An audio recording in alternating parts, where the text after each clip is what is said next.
Yeah, I'm gonna eat this Cadbury egg that's been eyeballing me. Ooh. It's Easter. Well. It's early Easter season, and so you can find a Cadbury egg now and then. I love Cadbury eggs, and I don't think I even need to say this to you. The mini eggs, we praise him for the mini egg.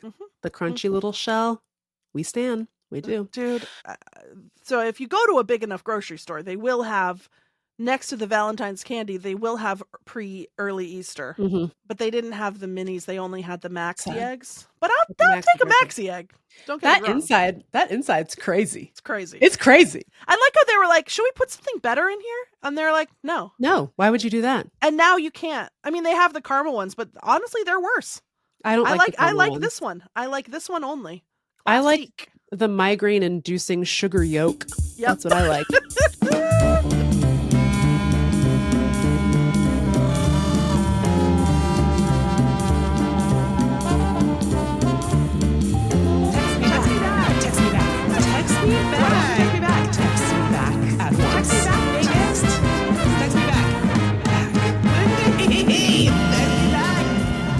Welcome to Text Me Back, the only podcast that is a ghost, and he writes to us. Podcast. Podcast is not an alien. He's not. He's a ghost, and he writes to us. Podcast. My name's Shelton Appletree. What was that kid's name? Sheldon Turnipseed? Turnipseed? Yeah. That's my name. My name's Rob, and I'm the hottest. My name's Julia Stiles, very wildly into the internet. And this is the newest episode of Ghostwriter.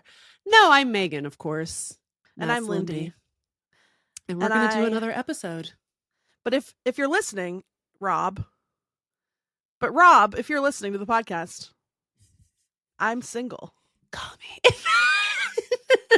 I'm not single. I'm not single. You're like doubled up. You're extremely not single. And you're not listening. So, but that can cancel each other out then. You don't know that? You don't know that. Now it's a contract. If Rob from Ghostwriter calls, you have to marry him. Okay. Those are the laws. He can live in one of the outbuildings. Hector, if you're listening, don't tell Rob I said that. Don't tell Rob I said that.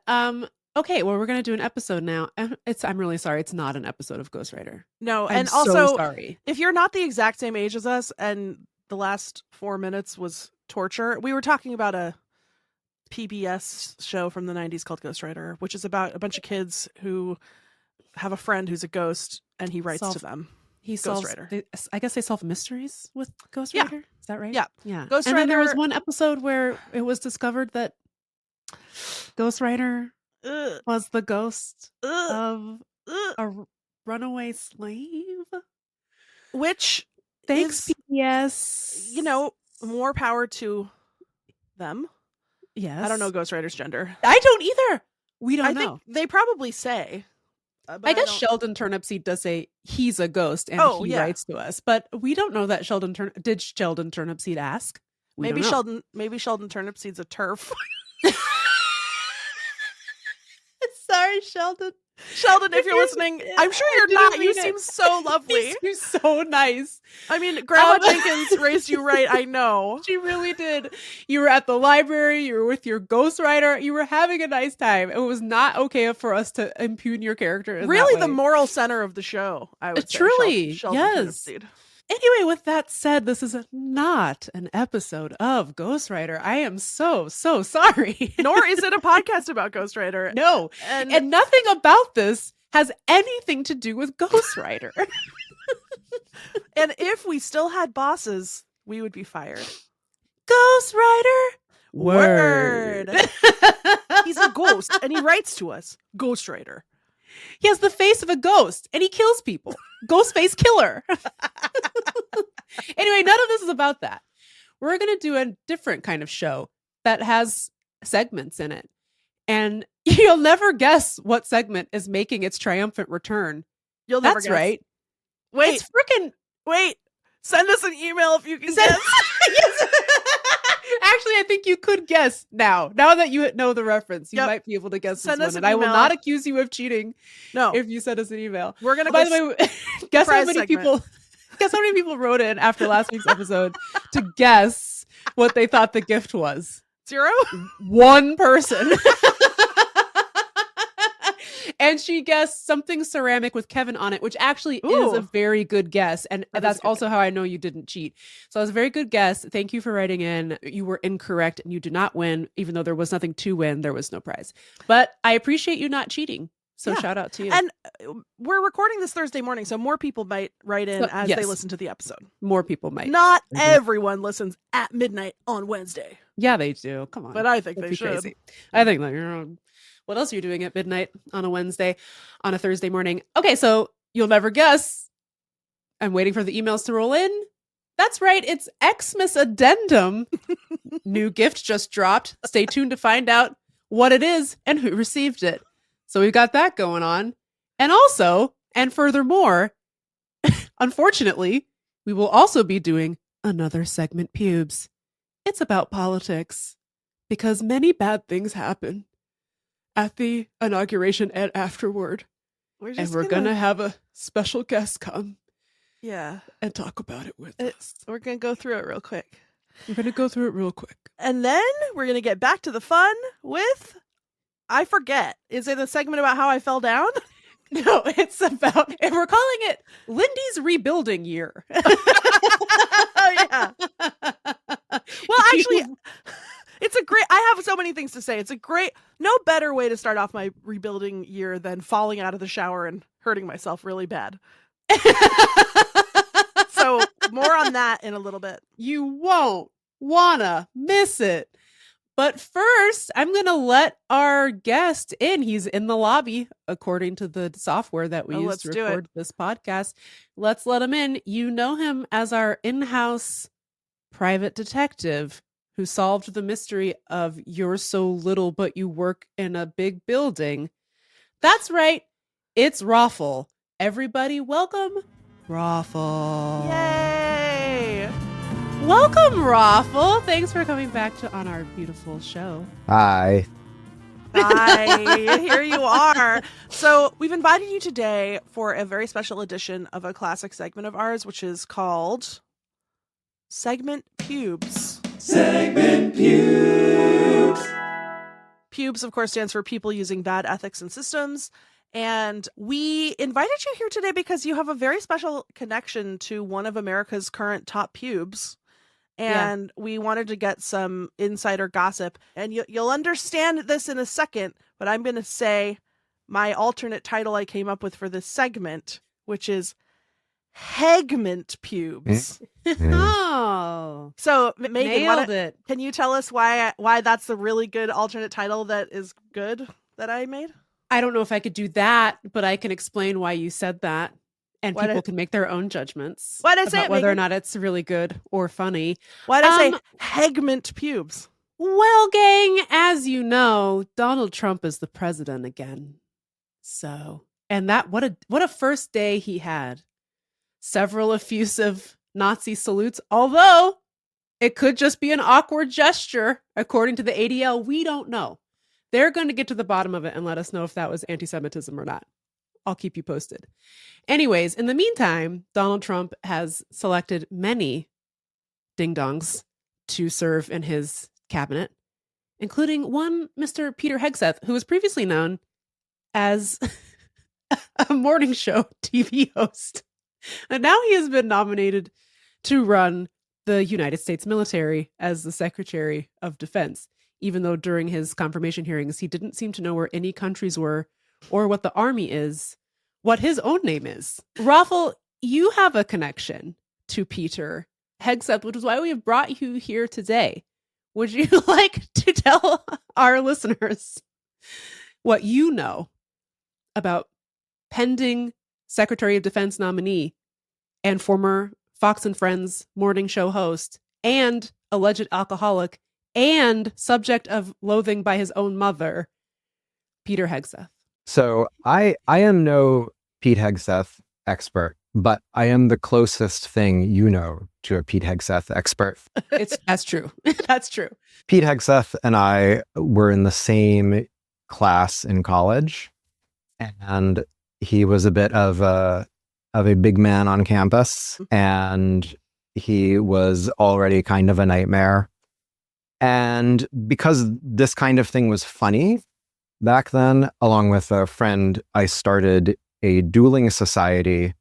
If you and another person wanted to settle a matter of honor, so you challenge that person to a duel, is typically paintball pistols at 10 paces in black tie. And I should tell you, for additional context, this is happening at Princeton, the silliest college. It does kind of seem like the silliest one. When I was an undergraduate, it was when the Simpsons episode premiered, where Sideshow Mel comes out of the sort of out of the past, and Sideshow Bob says, I did see it. You wanted to be a clown, the buffoonery classes, the 4 years at clown college. And of course, Mel says, thank you not to refer to Princeton that way. I'd like to say that the dueling club is a really good idea. And I think it's very funny. Because I feel like I would win. I feel like I would be a quick draw with the paintball gun. I have no reason to think that, but I just think that I would. I think you could take them. RAFIL, who do you think would win, me or Meagan? Meagan. It's true. She's got a row of candle snuffers behind her. That's like halfway to guns. Yeah. Just like I'm going to snuff you out in a duel. Oh, no. That's okay. Gotcha. Because I'm a peace hawk, not a war hawk. I think it's called a dove. Yeah, I know what it's called. You're bad at peace also. Wait, so did you actually duel Peter? I didn't duel Peter, but it came about that some people felt it was a good idea that Peter, who was the co-editor of the Tory newspaper, which was the conservative, the Tories. It was the conservative newspaper in town, on campus, whatever, should duel the head of the college Democrats. And for context, the co-editor, the other guy, everyone thought of him as the nice conservative. His name was Nathaniel Norman, and he wore bow ties and and horn-rimmed glasses, and Tucker he style. was he was a sort of a kind of quiet Jewish guy, became a derivatives lawyer, and the guy Pete fought, the head of the college Democrats, is named Owen Conroy, and he also went to law school, is now assistant New York State Attorney General. So just very kind of normal, dorky Ivy League paths, and Yes. and Pete Hegseth might have killed people for sport. He was already becoming, he was in the ROTC, he was already becoming the wonderful man he is today. Unsuccessful nominee for VA secretary during the first Trump administration because of all the cheating. So he was in the ROTC, then he was a guard at Guantanamo Bay and complained that everyone was being treated well. He was? Yeah. He worked in a big building, although he was very little and cute. He worked in a big building. But I am afraid that I know the answer to who won the duel. Yeah. So we organized this duel.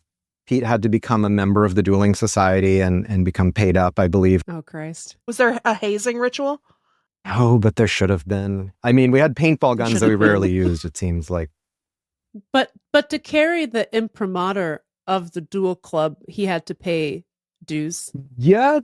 It was a dues paying member of Did the we duel club. waive him because we needed this to happen? I don't. We might have waived the fees, but he had to become a member. Gotcha. And so then on a snowy day in January, maybe, he dueled Owen Conroy. And the first time they took their paces and turned, both of their guns jammed, which is actually very 19th century.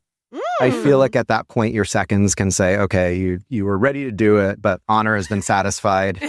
Let's call it off. Who was his second? Who was Pete's second? That's a good question. I worry it might have been me. No, it was. If I could name someone else from Fox and Friends, I would, and you would laugh. It was Peter Ducey. It was. Thank you, Steve. Son Ducey. of Steve. Oh, son of Steve. Son of Steve is Peter. I don't keep yeah. up with the You lore. shouldn't. of the Ducey lore. I'll say you definitely orchestrated the number one most charming thing that Peter ever did. I'm glad to hear that. I mean, even back then, you'd have these like the overheard column in the sort of in the alt weekly, just be Indian Girl 1. I said hi to Pete Hegseth and he was so nice to me. Indian Girl 2, you realize he wants to deport you, right? Right, your whole family, right?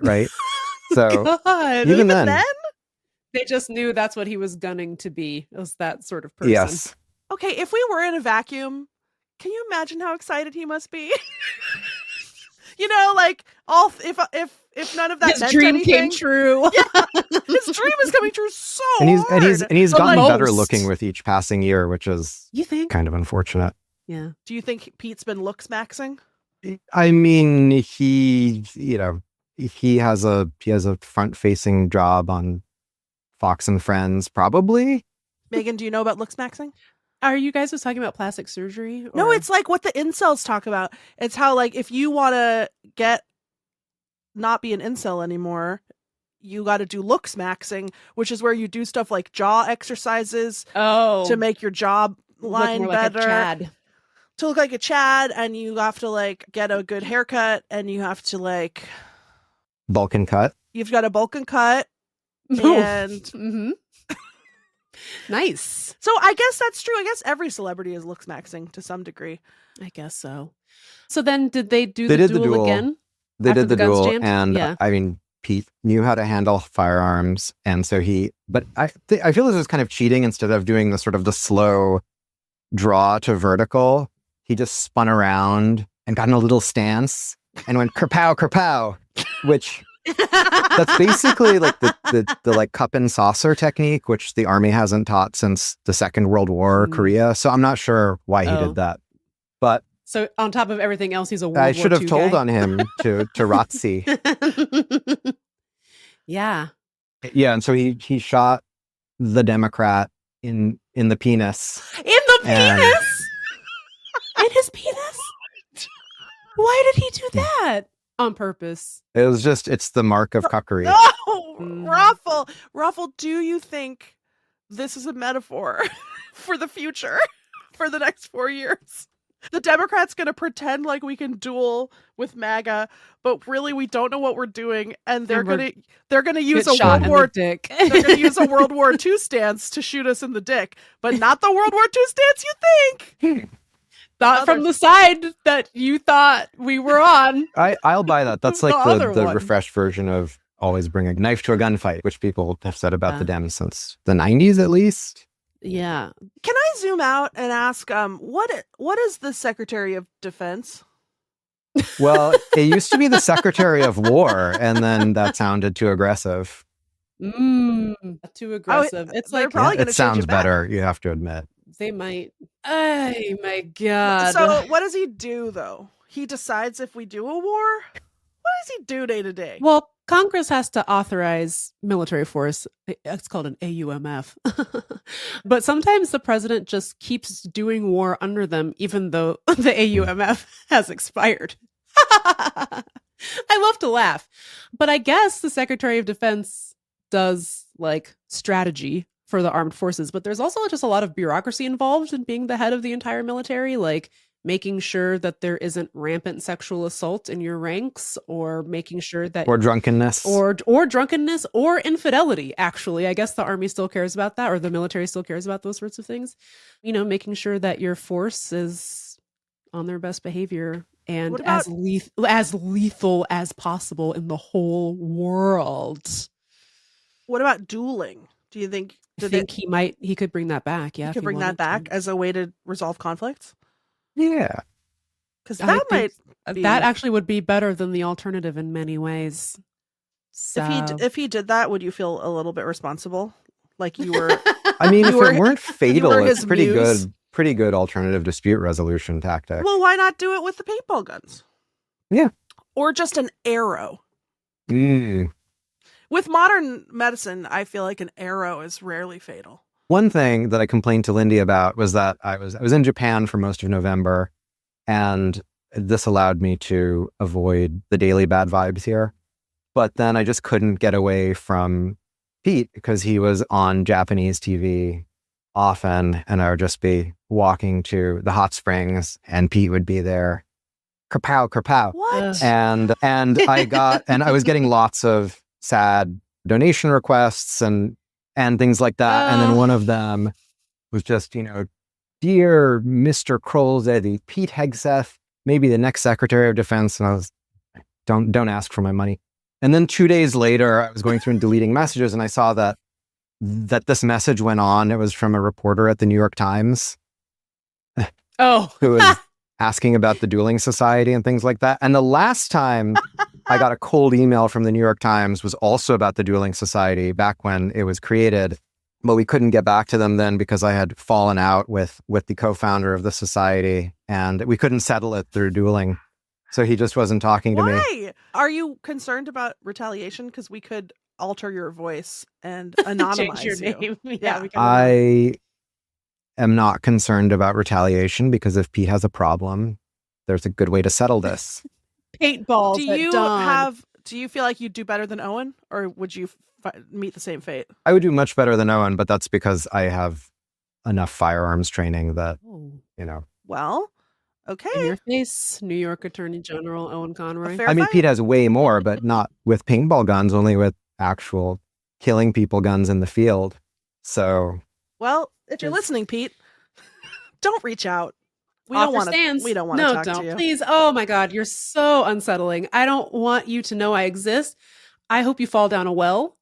can I just do a plug before you guys break? Yes. Oh, please. So the best product in Japan is bear oil. This is rendered bear. God. I don't have any more, but it's great. I won't sell it What to do you you. do with Plug. it? What do you do with it? You just rub it where you need bear oil. Is it like a? Lindy, I sent you pictures of the bear ranch that I went to, and I thought it was a really cute place. And then as I was leaving, I saw that they just had these tubs upon tubs of bear oil where all the bears that they render, whose fat they render, they have collected. So there's a dark side to the bear ranch. Well, yeah. I was sad to sounds discover. Like it. Sounds Yeah. like it's mostly dark. Yeah, I feel like Rated. ranch is a retcon, It's a little misnomer. little PR maneuver. It's not a dude Because bear it ranch, sounds- it's a real bear I ranch. guess a ranch is where you raise cattle to eat them and kill them. So, speaking of beef tallow, you taught me a special fact this morning. You texted me a special fact about RFK Jr. Can you share your special fact? Oh, well, it's the Fleshlight really blew up because it was Rogan's main sponsor back in the day. And so I don't know if it's that original Fleshlight guy, but anyway, the guy who controls the Fleshlight fortune now, huge RFK Jr. fan. And I had just been wondering, where does all the money come from? And it's the Fleshlight. Well, Raffle. Can I do an actual plug? Yes! Well, Sure. Anyway, the last thing I wrote was in the fall for New York Magazine about the aggressive, unpleasant nerds who do private environmental enforcement for money in New York City. Nice. I'm We'll one put of a link them. in the show notes. So if you want to read not about Pete Hegseth, that's there. This is an incredible story that you talked to me about at length when we were in New York. Raffle's holding up the bear oil again. We don't do video anymore. Raffle. Yeah, you go patrol the streets of New York City looking for idling trucks. I was probably 5 minutes late to meet you because the gas company was outside. Oh, you record them idling and then you send it to the government? Then you I guess send we gotta it read to the the article. government. Then We you gotta send read it the to the article. government. We'll leave them on a cliffhanger. If Yeah. you That want to is- know where Raffle reports the idlers, check out his piece. Thanks for coming and telling us about Pete Hegseth shooting that guy in the dick. That was really great. And more importantly, bear oil. Bear oil. Correct. Thanks, Raffle. Thanks for having me. Thanks for visiting us. Bye. Bye.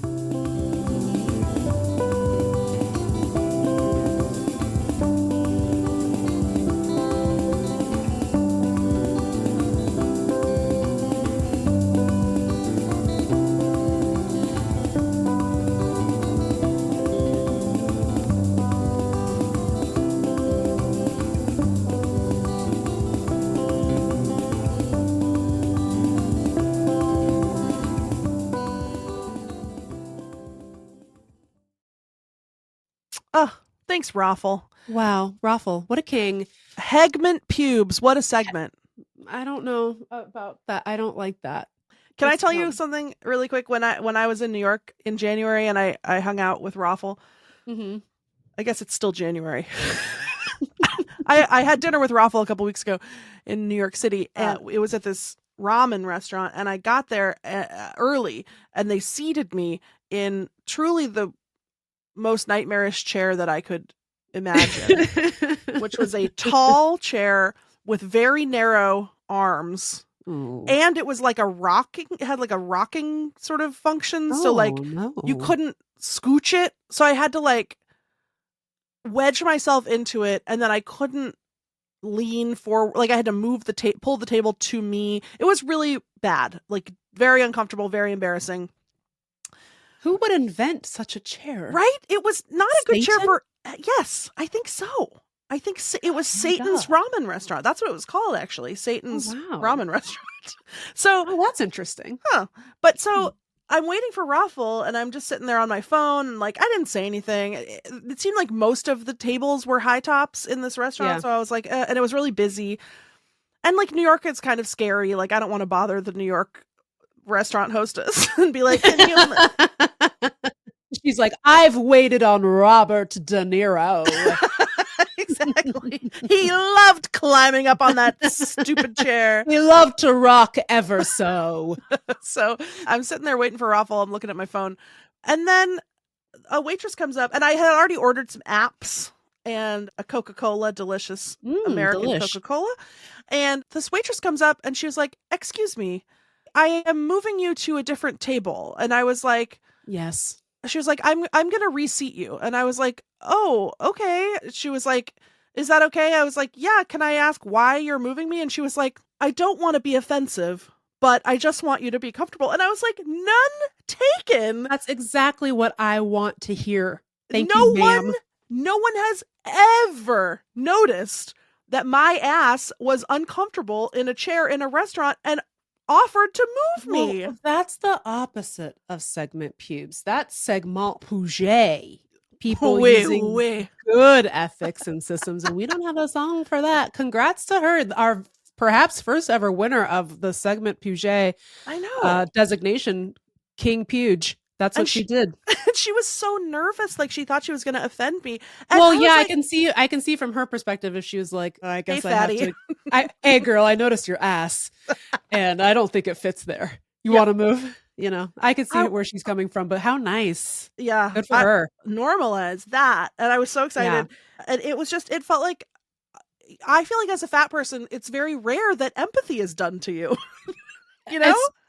It's the rarest thing that occurs to a fat person. Right? And I was like, has it ever happened in the history of fat? I don't think so. And she moved me to I got to sit on a banquette, like just on a cushioned bench, regular height. Yeah. It was a hell yeah. Yeah. Then RAFIL arrived. I was just on cloud 9, you know? That's amazing. And then ramen came. What more could you possibly ask the ramen was so good. I'll put a link in the show notes to what the restaurant was.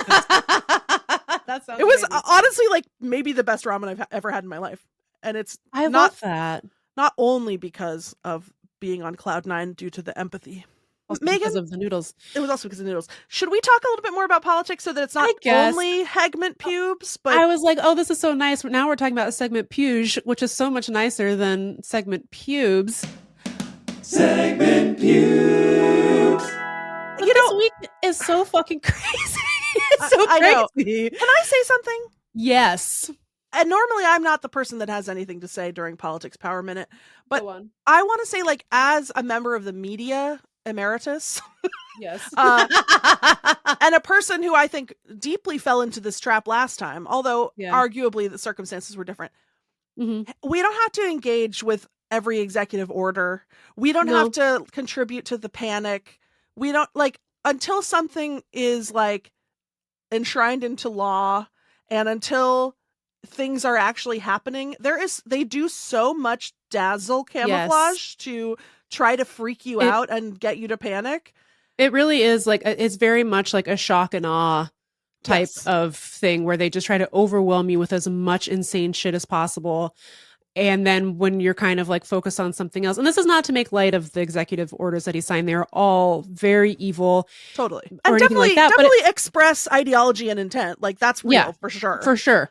Yeah. And I think it's okay to like engage at the level you want to engage, but it's also really important, just like you said, to like to acknowledge that this is a strategy. Then this is a strategy.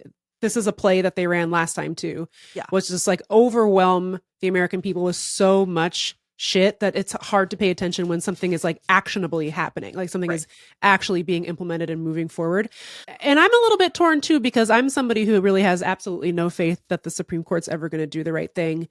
But I was reminded by a lawyer colleague that like, look, he signed this executive order that basically was like, birthright citizenship doesn't exist anymore. Just because you're born here doesn't mean you're a citizen.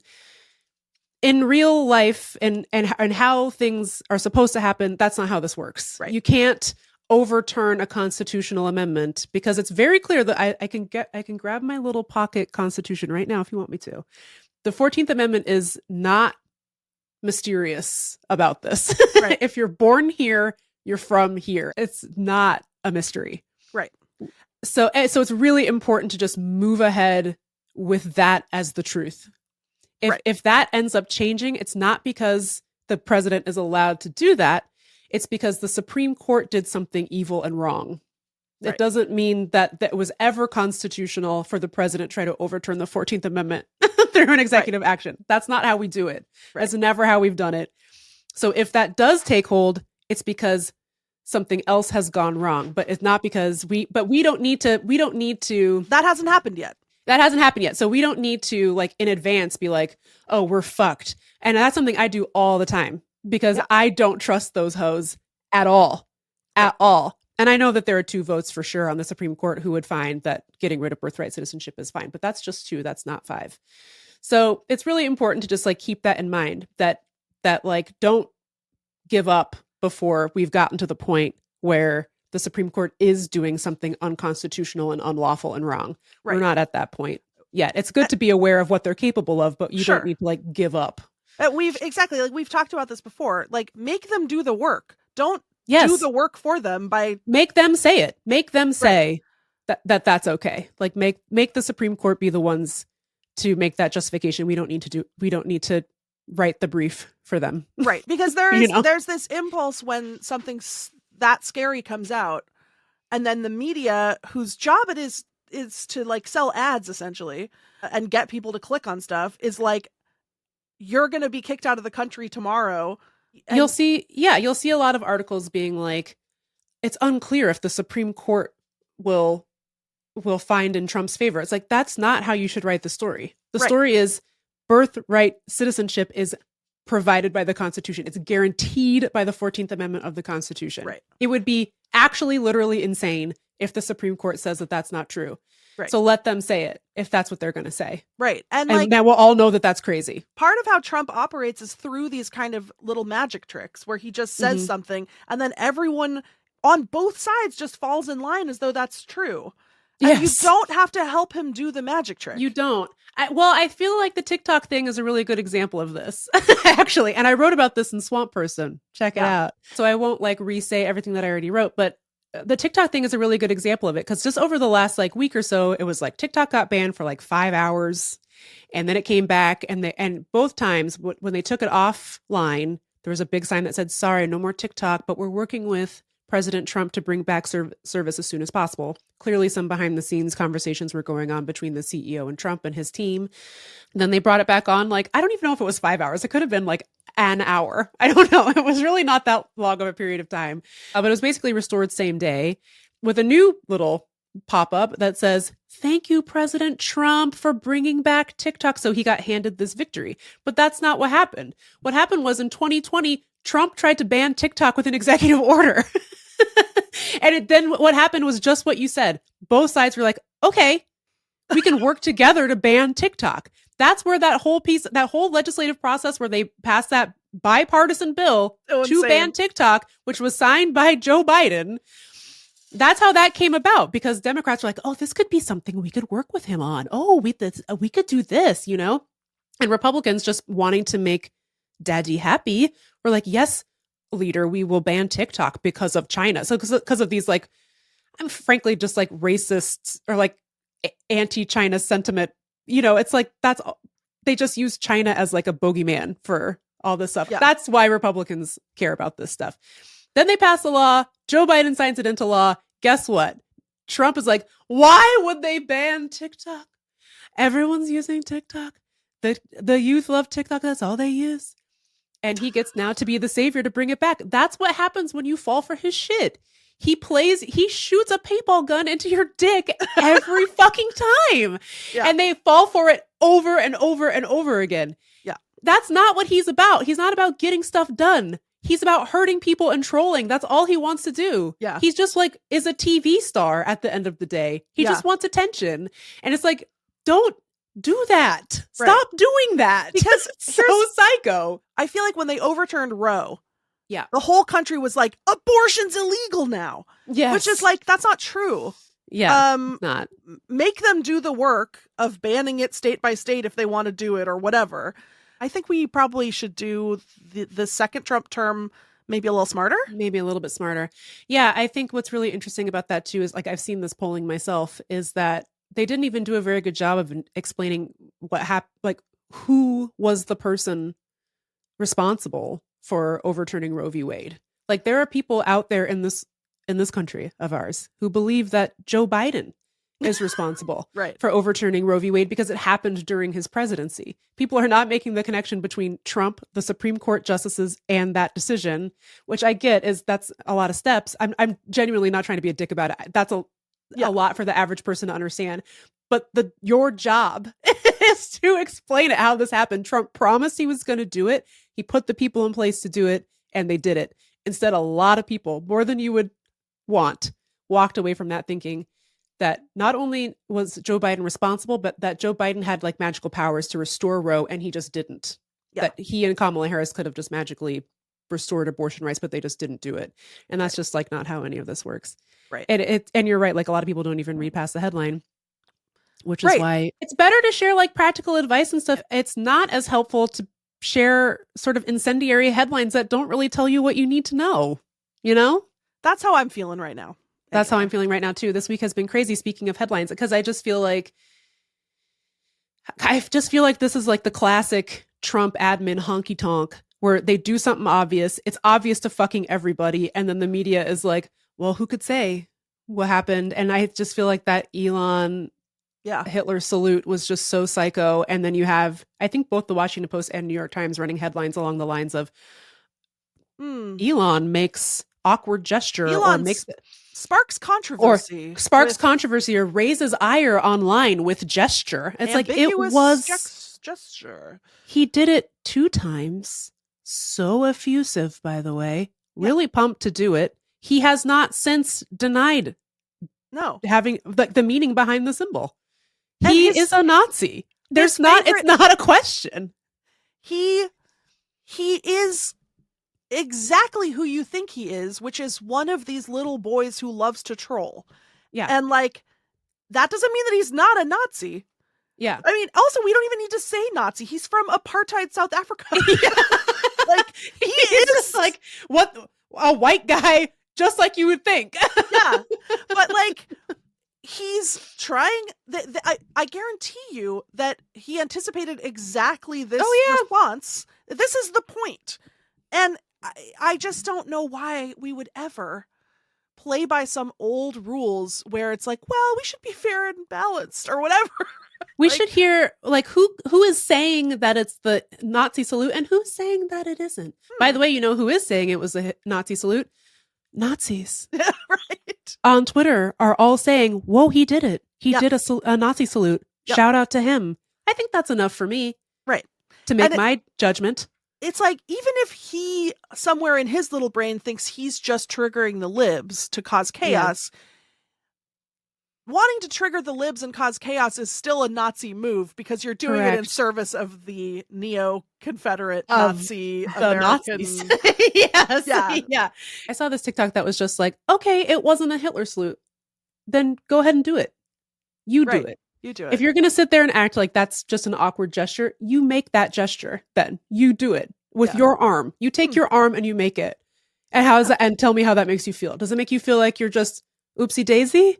Or does it make you feel like you're maybe sig heiling somebody? Now, what if you weren't just in your bedroom, but you were on stage at the inauguration of the Nazi president? Live television. Would that be Nazi rally? a thing that you didn't put any thought into? Or would you know exactly what you're doing because you're doing it on Would you be purpose? hyper aware of your hands at all times, like every time I make an appearance, and never want to move them in any way, shape, or form? Keep me posted. So yeah, Keep me posted. I guess all I'm trying to say is let's keep our eye on the ball. It's good to stay informed, but also, as Lindy always says, paint a little watercolor too. Yeah. It's good. It's really good for society. Do make sure you're making your calls, because these Democrats are gonna send me to an early grave. I tell you that. I tell you what. Make your calls. I hear one more man say bipartisan. Oh, Yeah, it's over for me, man. could Straight into the hole. I can't wait until Trump releases his executive order that makes it illegal to be bi, so we can get rid of all these bipartisans. This is by erasure. I can't wait for the bi erasure EO is what I'm saying. That's what I'm saying. Bring it, Donald. Even a stopped clock erases bis twice a day. Correct. And with that, we say to you, Segment P.U.B.E. and we'll be right back with the beloved and very frequent and regular segment we're calling Xmas Addendum. Jingle jangle, bitch.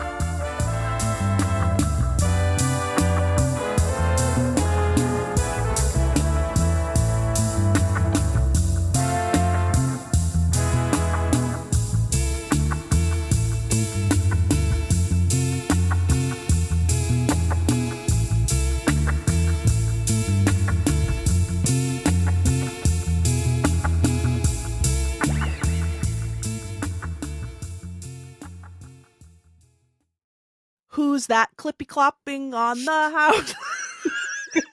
It's January, but I hear his call. Ho, ho, ho, I've got another present for you. It's Xmas Addendum. Wow. And you thought we didn't have a theme song for Xmas Addendum. I was going to say, what I was going to say was, now I kind of regret that we don't actually have a jingle for Xmas Addendum. Then you sang that, and now I want to quit the show. Okay, or did I just do the most incredible mind pretzel where I gave you an Xmas Addendum for Xmas Addendum, and my gift, Nope. addendum gift to Nope. you was the theme song. Nope. Jingle. No. No, no, no. No, no, no. Xmas Addendum. I don't like it. So, okay. Yeah. So, did you guess? Listeners, did you successfully guess? You're about to find out. What? Who received the gift? And what was it? I received the gift, Megan. Oh! I did a big freaking mastermind scheme this year, which is that I got myself into 3 different secret Santas. Yeah. Nice. And so, but one of my secret Santas, my gift did not arrive. We had a little Zoom, and everyone else opened their presents. Mine had not come yet. That was almost a month ago. It was on December 27th. We had our little Zoom with the group chat. Group chat, which includes Samantha Irby, because we have a little group chat where we send our Wordle scores every day. Cute. I know. So it was our little. I have a little Slack with my friends where I send my little Wordle scores every day. That's nice. I know we should boycott it, but I don't know. Are we still boycotting it? I don't know. There's It's so so few fun. beacons of light. I'm so sorry, but that's the only thing, literally, that makes me happy. It's so fun. Can I just say one quick thing? We also send our connections and our strands. Do you play strands? Yeah. And so when 2 of us get the same connections order, you give it the little 2 dancing girls. Oh, that's the cute. The twin girls as rabbits dancing.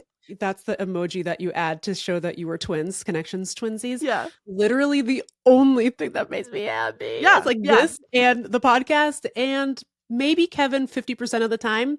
Please don't take away. I know. My baby girl It's connections. so hard. Wordle. I know.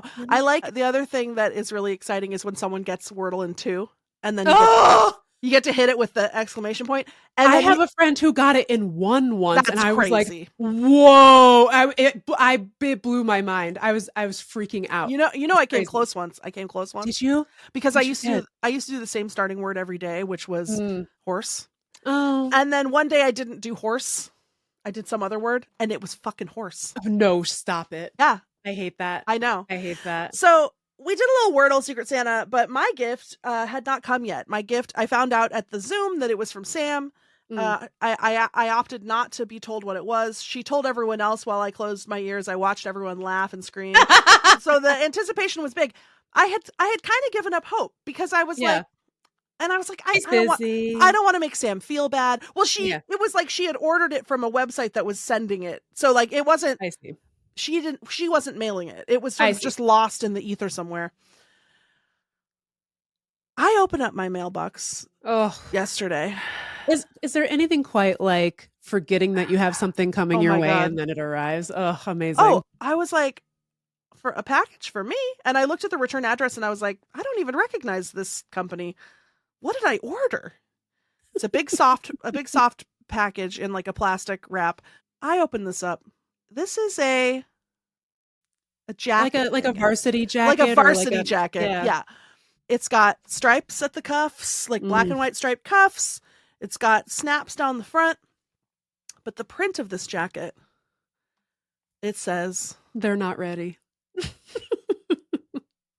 Doritos spicy sweet chili flavor, which is famously my favorite Dorito flavor. Famously, yeah. And Sam knows that because she hates it. And she found on me about it. And she says I'm a psycho. But I'm sorry, they're so good. They taste like fish sauce. But they're vegan. Anyway, it doesn't matter. But there's spicy sweet chili. If you haven't given this a shot, you're missing out. Look, obviously Cool Ranch. It's like the classics are the classics. Sure, for sure. Cool. Okay, look. Nacho cheese is Zeus. Cool Ranch is Hera or whatever. But like that, are those your favorite in the pantheon? Are those your favorite gods? No. And my favorite god in the pantheon is Hermes. Spicy sweet Hermes. So anyway, Sam somehow, I don't even know. I was like, Sam, where did this come from? So the whole print of the jacket is just it is amazing. It's just the packaging of the spicy sweet chili Doritos blown up and spangled across this jacket front and back. It's amazing. If you haven't seen it on Instagram already, I think Sam posted it on her Instagram. We'll make sure that you see it on our Instagram because this thing is unbelievable. Oh my God. Unbelievable. One of my favorite things about it is that they clearly literally just took a picture of the packaging and then blew it up and stuck it on the shirt because in one corner it says chips enlarged to show texture. Like printed on the shirt. They are enlarged for sure to fit on this jacket. And to this day, it's fuzzy inside. It's warm and cozy. Like Sam was like, "Oh, I thought it would be made of paper mache." I was like, "No, it's nice. It's definitely made of plastic, but like a cozy plastic, like a furry cozy plastic." But I was like, "Sam, where on earth did you get this?" And she said that she sewed a bunch of chip bags together. So I don't know the answer. She's gatekeeping. Yes. But what's even better is that this is actually the second spicy sweet chili themed Doritos themed gift that Sam has gotten me because she also got me a custom planter made by a real artist that is shaped like Doritos spicy sweet chili bag. And Sassy sacred chili. Sassy sacred chili. And it had an air plant in it, but the air plant died. Oh. Anyway, this is one of my most prized possessions. It's beautiful. I need to get a new air plant. Why is an air plant so hard to keep alive, by the way? I don't know. I'm having a hard time with my plants. Although my buggies, sorry, we didn't plan on talking about this. My buggies are in there getting that work in. They're getting it done. I haven't seen a fungus gnat in a month. Oh my God, congratulations. Home. It's amazing. Yeah. You know what they're doing? They're doing their business. Chop, chop, chop, chop, chop, chop, chop. And what is the business of a little buggy? To eat other little buggies' larvae. Thank you. Thank you. So, well, that's amazing. It really sounds like you're getting your life back on track. speaking of fulfilling one's purpose, a dog's purpose, the business of dog. Yeah. and the business of man, I came up with a guiding metaphor for my life. Yes. So Roya and I were asking Aham who is because for me, sports are about the drama. And I do genuinely love to watch basketball, but I am sad every single time that someone has to lose the basketball game.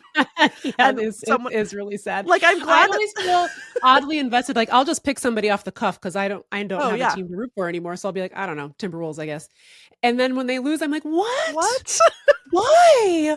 But I wanted them to win. Like, my whole life I wanted them to win. What on earth?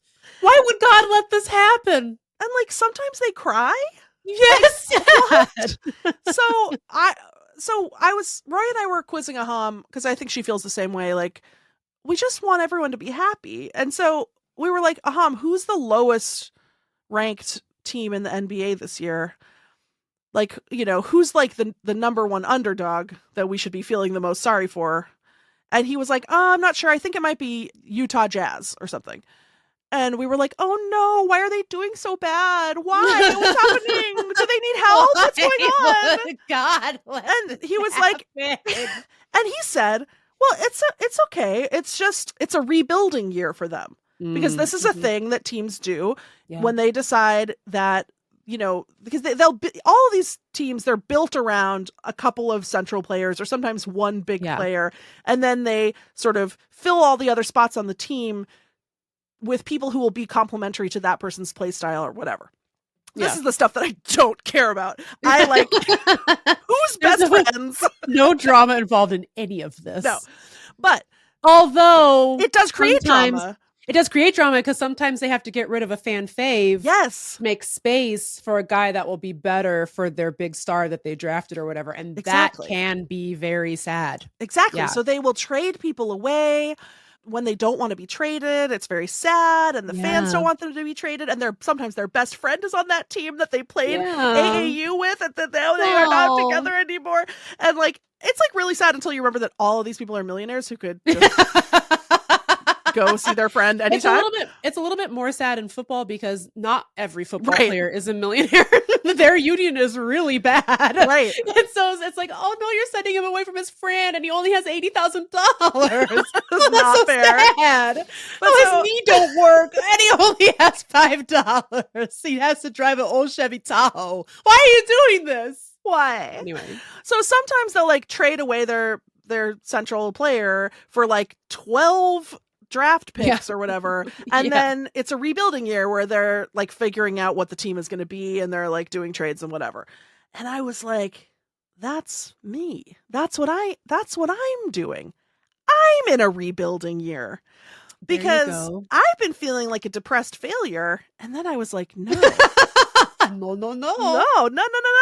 No, I'm not a loser. I'm in a rebuilding year, Megan. Correct. You are trading away thousands of dollars to a lawyer in exchange for one very powerful passport. Exactly, Megan. This is the year that I get my passport back.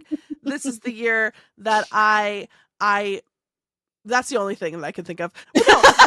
No, book tour probably. I'm gonna finish my book. I'm gonna turn it in. I'm gonna get a check for the book. I'm gonna give that to the IRS as well. Shout out to them. But that's fine. We're building back better. Whose slogan was that? Biden? That was Joe Biden, I'm pleased to inform. Yeah, so I'm building back better. What was the Melania thing? Best. Be best. I'm going to be best, and You're I'm building back better. Yeah, you're building back better best. I'm bipartisan. Which is how you will be. Yeah, on a bipartisan basis. Yeah. Yep. Wow. Wow. Look at her. She's a BBW. Shout out to her. So yeah, isn't this a great idea though? So this is my rebuilding year. I love that reframe, as my therapist would say. And then next year, great success or another rebuilding year. We'll see. Who could say? We don't know. Who can say? But I do feel like 2026 I'm gonna at least make the conference finals. I think that this is great for you. For sure. Conference finals. Absolutely. I think that you are going to get that passport back. Also, you know what else you have going for you? We forgot to talk about this. Yeah. It is also in the lunar calendar, the year of the snake. Yes. And you saw a snake. So Yes. what other portent could you Yes. possibly Well- need to confirm Well, your belief that this Well- rebuilding year will be a success? Megan, I have some bad news for you. And maybe this fits with the metaphor. You got fungus from the snake because you No, touched it. no. But I did. So I saw a snake, a large garter snake, on the trail down to the beach when I was walking my dog. You guys, she touched it. I She picked it. I picked it right up. Nasty. It turned around like it was going to bite me, so I put it back down. Even though it can't hurt me, a little garter snake. I don't think so. Please. But I took some pictures of it. I wished it well. I hope that it. I didn't know why it was out of its burrow. It's the middle of winter. It Go back in seemed there. It wasn't very lively, but I figured it just was cold, and so it was getting a little sunshine. I did go back the next day, and it was still there, Oh dear. and I think it had passed on. It left Earth. So Okay. That is not part of this. That is not a part of that. That is not a portent of anything. I did see a lucky snake on day 1 of the year of the snake, and then the snake died. Megan, That so- doesn't mean a Doesn't thing. mean anything. You're getting your passport back. I'm almost positive that's what he'll say. Oh, it's fine. It probably look. It was really big. I was like, how long do garter snakes even live? Maybe this was like, Oh yeah, it was probably someone's grandma. yeah, it was someone's grandma. Yeah. Yeah. So that happened, and then I had another dark portent that I'm gonna also reframe, which is that a couple days ago I took a shower, Oh God. and Well, we're off to a bad start already. I know, out of character. Like, who do I think I am? Non-airs. Okay, Rockefeller. You think you're 2026, Lindy? Oh, you're acting like you have a passport? Okay. But don't worry, because I was punished. I almost went to see my snake friend in heaven because I was stepping out of the shower, and we have it's like a shower unit. So it's like, like it has a little thing, a little door you have to step over with like a metal frame all around the shower door. And I picked up my foot to step out of the shower. My other foot went out from under me. And then it was very much like a cartoon. I definitely did a whoop, whoop, whoop, whoop, whoop, whoop, whoop, like slipping and sliding, but trying very hard not to. I didn't want to grab onto anything because I was like, I will. Well, I don't want worst case scenario. You grab onto the glass shower door, and that goes to exactly. I was like, I don't want to rip the shower door off. I don't want to rip the towel bar off the wall. So I just, like a mighty sequoia, Megan. Well, I just toppled face first onto the marble floor with but first sort of the bottom half of my body onto the metal frame of the door. Oh. And then I slammed down onto the floor, and then I was wet, so I slid. Oh. Like a penguin. Yeah. I slid across the floor and came to rest against the base of the toilet. And now I'm covered in contusions, Megan. Yes. I'm finding a new contusion every day. It's a rebuilding year. There are gonna be some hiccups. You know what? You know what? It fits. Okay. I had to trade. I had to trade away. I had to trade away my friend Snake and my friend Dignity. Yes. in exchange for some big draft picks for 2026. Yes. Let me tell you. Passport. Passport. International travel, probably. Yep. Book best, success. Absolute #1 bestseller, skyrocketing to the top of the Forbes billionaires list. That's Then I'm going to get invited to the White House. Finally. They're going to make me Secretary of Snakes. Well, Lindy, I think this is great. I think you're spot on. I think a playoff berth is in your future. Thank you. Oh my God. Maybe not NBA Finals ready, but definitely conference champ. They're not. Definitely. You know what? They're not sending me back to the G Leagues. I can tell you that. Absolutely not. You are not going to have to play in Turkey this summer. I'll tell you that. No. I'll tell you that. Congrats. I'm a solid bench player this year. You're a workhorse. Or I guess in the metaphor, I'm the team. I'm the GM. Yeah, I guess. You know what? I'm all parts of the You're metaphor. everything. Yeah. You're the team. Oh, yeah.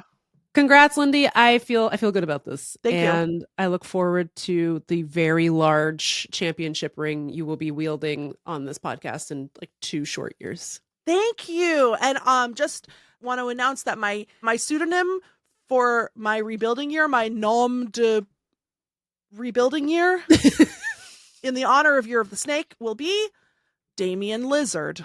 Oh. Because lizards and snakes are related. Yeah. And also, you know what I just remembered? What? Snake of the week. And with that, the segment is over.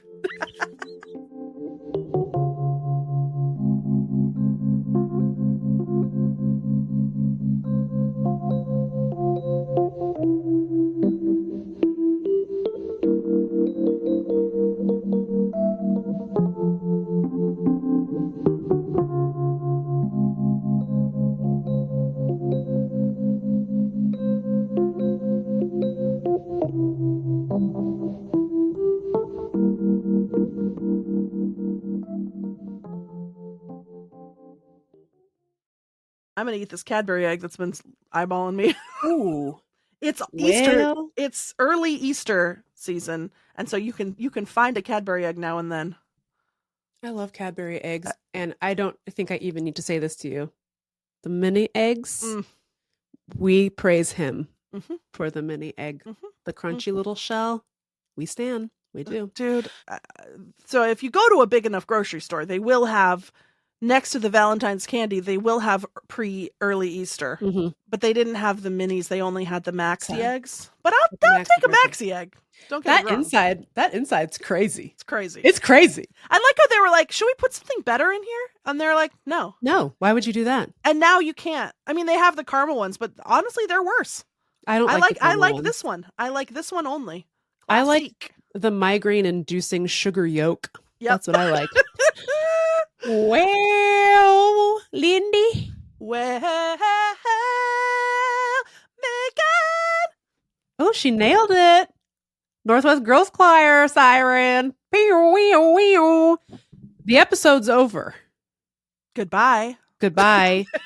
Do we you know all the business at this point, folks, right? Come see us at Brooklyn if you want to at On Air Fest. We have a discount code. It's POP40, POP40. 40% off. And you should come see us. You can get a whole day pass and see us and some other people. It's gonna be On Air Fest. Very fun. It's gonna be really fun. We're gonna be debating who wins. By the way, I just noticed this when I was listening to last week's episode. The way I phrased it last week was we're going to be debating Nicolas Cage and John Travolta, which made it seem like you and I were going to be in a room with the two of them, like engaging in some sort of like Lincoln Douglas debate. That would be the truth. But that's not what's happening. No, Just to clarify, we will be debating the concept of Nicolas Cage and the concept of John Travolta, and one of the two of them will emerge a conceptual winner. That's what we'll be doing with our friend Big Ron Young, Pop Culture Debate Club. Yep, it's going to be fun, and it's going to be great. And also, I did listen back to an old episode, and I confirmed that we do, in fact, say at the end, please rate and review us. It helps people find the show. So we didn't need to do that whole segment where we talked about whether or not we say that. It's funny. I think it's funny when we don't know anything about our own show. I think it's funny too. I really don't. I don't know anything. No. Sometimes people will send like a little reference to the show, and I'll be like, "What? I don't know that one." That's why you got to check the Text Me Bicky, Meagan. Has that been updated? I don't know. if you're hello, if you're a Patreon subscriber, somebody started a Text Me Bicky. You can help update it. It's just a Google Doc. It's just a Google Doc, and I don't know where it is or what's in it. Well, it's linked somewhere. We'll put the link in the show notes to Text Me Bicky. Because I don't think it's Patreon only. I think anyone's allowed to contribute to Text Me Bicky. Is it? I don't know. Well, I guess we get to decide. Yeah. Why are we acting like somebody else made this rule? I guess I was just thinking that because I first saw it in the Patreon, so I just assumed. But anyways, anyone can add to it. We'll put a link to it somewhere. We'll put a link in the show notes, and we'll link to it on Instagram, or as my old boss used to say, Instantgram. So Are we leaving Meta, by the way? I don't know. Will you guys let us know what we should do? I just feel like we don't have a great alternative for Instagram. I use Blue Sky now. I don't go on Twitter anymore. And I think Blue Sky is a very good alternative to Twitter. I feel like we don't have a great alternative to Instagram. And obviously, unfortunately, Instagram is like our best way to be in touch with you and give you updates about what's going on with the show. Like we don't have a website. But I do hate using it. And I think that the user experience is going to get significantly worse over the next couple of months. So we'll probably be forced off of it just for our own sanity. I don't know. But let us know where you're headed and what you're doing if you plan on continuing to use it. We haven't really talked about it. We don't really know what we're going to do. It is unfortunately just like a good way to bring people on to listen to the show. A lot of people still use Instagram. So we'd love to, I think probably would love morally to leave it. So if you know of any cool up and coming non-evil social media platforms, let us know. Let us know. Because I don't think it adds very much to my life, but it does subtract very much from my life. It certainly does. You know, in Indiana Jones and the third one, where where the guy drinks from the wrong grail and then he withers into a skeleton. I feel like that's what Instagram does to me slowly. Yeah. It's melting your face slowly but surely. I don't know. It's sucking me dry in a bad way. Parentheses derogatory. So I'm considering getting a stupid phone. What do they call it? Where it's not a smartphone, a dumb phone. I know. I've been thinking about that. I was like, remember how it was so satisfying to send texts with the T9 on the old Motorola razors? Those were fun. All right, fun. Maybe we should do an episode about this. About being dumb on phones. No, that's not what we said. If you want to hear us talk about whether or not we should get rid of technology and read books, which I think I know the answer when I say it like that. Don't make me read books. No, I've got a lot I need to read. I know. Let us know. Thanks for listening to our show. We love you. We love you. Thanks to RAFIL for giving us the juice. The Heg juice. Why did you have to say it like that? What, Heg juice? What's a better way to say it? Don't say any version of his name and the word juice. Nobody likes that. It's nasty. I think I liked it. I don't think and I'm a person. I think that you're lying to hurt my feelings. And it's working. Yeah. Okay, bye. The show. Bye. Love you. Thank you so much for listening to Text Me Back. If you like the show, please tell your best friend about us. Be sure to rate and review us. It helps people find the show. And most importantly, please support our Patreon so we can keep making this. It's patreon.com/textmebackpod. Text Me Back is a production of Meagan and Lindy, proud members of the BFF Network. Our senior producer is Megan Hatcher-Mays. Our other senior producer is me. Our show is supported by Co-Pilot Collective and produced by Allie Slice. Our digital strategist is Chance Nichols. Diana Bowen is our video and creative wizard. Our production team includes Lindy West, Megan Hatcher-Mays, our loves, our anxieties, and our fears. Our music is by Chief Ahamefule J. Oluo. Special thanks to our perfect angels, Jeannie Yandel, Brandy Fullwood, and Isolde Raftery. I'm Lindy West. And I'm Megan Hatcher-Mays. See you next week. Mwah!